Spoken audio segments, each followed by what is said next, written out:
তোমার চেহারাটা আল্লাহ নিজে কুদরতের হাত দ্বারা বানাইছেন, এত সুন্দর, এমন আকর্ষণ দিয়ে রাখছেন। তোমার 40 বছরের আগে আকর্ষণ নষ্ট হবে না, চেহারার লাবণ্যতা যাবে না, উজ্জ্বলতা যাবে না। অথচ তোমার চেহারার দিয়ে তাকাইলে কোনো মায়াই লাগে না, আকর্ষণই নাই। গুনাহ করার কারণে আকর্ষণ নষ্ট হয়ে গেছে। খোদার কসম করে বলি, ভিন্ন কোনো মেডিসিন যদি লাগাও চেহারা নষ্ট হবে, কোনোদিন ভালো হবে না।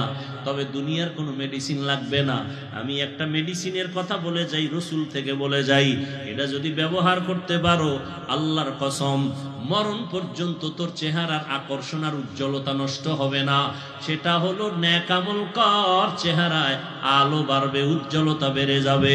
আর গুনাহ যত করবি, দুনিয়ার দামি মেডিসিন মারবি, চেহারায় উজ্জ্বলতা বাড়বে না, আকর্ষণ বাড়বে না। ও যুবক, মোবাইলটা হাতের মধ্যে নিয়ে আজকে নিজের জীবনটারে ছুরি ছাড়া জবাই করতেছো। সবাই ছুরি ছাড়া জবাই, ছুরি দিয়া ডাইরেক্ট করতে, এখন ইনডাইরেক্ট জবাই। হুজুরেরা আমরা অস্করি, তোরা কবরে গেলে মাইর খেবি, ওটা পরের কথা। নগদ কি ক্ষতি করতেছে এই মোবাইলের দিকে তাকাইয়া?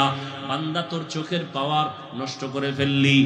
এই আজকে বাসায় যায় গুগলে সার্চ দিবি, এই অ্যান্ড্রয়েড মোবাইলের দ্বারা তোর স্বাস্থ্যের কি ক্ষতি হয়। আমাকে হুজুরগত মানবি না, তোর কপাল ফিরে গেছে। কিন্তু তোদের গুরু যারা প্যান্ট শার্ট টাইওয়ালা বড় গবেষক, এরা সুন্দর সুন্দর তথ্য দিছে, ভালো করে দেখ। গুগলের মধ্যে সার্চ দিয়ে দেখবি, এরা বলে চোখ থাকবে পাওয়ার থাকবে না, কান থাকবে পাওয়ার থাকবে না, হার্ট দুর্বল, কিডনি দুর্বল, ব্রেন দুর্বল।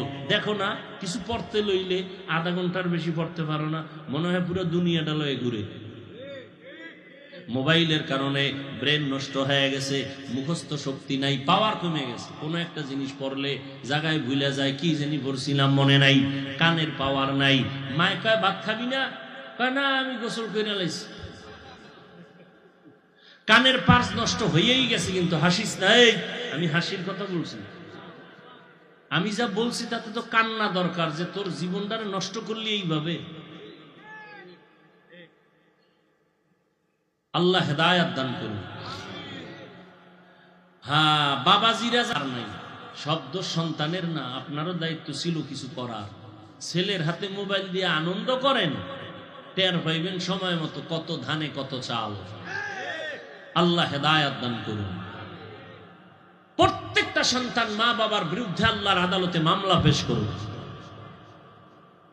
এরে পর্দার আড়ালের আম্মা জানেরা, আপনাদের জীবনটা কতই যে